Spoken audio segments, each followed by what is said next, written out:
الحمدللہ والصلاة والسلام علی رسول اللہ اما بعد قال نبی صلی اللہ علیہ وسلم من استطاع منکم ان ينفع اخاہ فلیفعل رواہ مسلم۔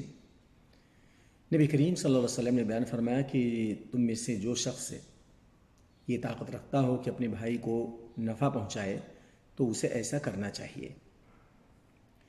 نفع پہنچانا یہ ضروری نہیں ہے کہ آپ اپنی جیب سے پیسے نکال کر کے اس کو فائدہ پہنچائیں، بلکہ جو صلاحیت آپ کے پاس ہے، جو کچھ اللہ تعالیٰ نے آپ کو دے رکھا ہے، اسی کے ذریعے سے آپ اپنے بھائی کو فائدہ پہنچائیں۔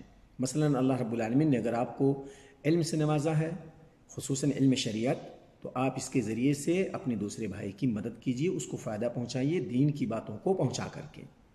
اگر اللہ رب العالمین نے آپ کو اس لائق بنایا ہے کہ آپ اس کی کچھ خدمت کر سکیں، اس کا مساعدہ کر سکیں، اس کی مدد کر سکیں اپنے بازو سے چل کر کے اس کے ساتھ، تو آپ یہ کر کے اس کے ساتھ اس کو فائدہ پہنچائیں۔ اور اگر آپ اپنے پیسے سے فائدہ پہنچا سکتے ہیں، اللہ نے آپ کو دولت دے رکھی ہے، تو اس طریقے سے آپ اپنے بھائی کی مدد، کوئی ضرورت مند ہے تو اس کو پیسہ دے کر کے فائدہ آپ پہنچائیں۔ یعنی مختلف قسم کے جو صلاحیتیں انسان کے اندر ہوتی ہیں، تو ان تمام صلاحیتوں کو بروئے کار لاتے ہوئے اپنے بھائی کو فائدہ پہنچائیں، اور اس کا فائدہ انشاءاللہ اس کو دنیا کے اندر بھی ملے گا اور آخرت کے اندر بھی ملے گا۔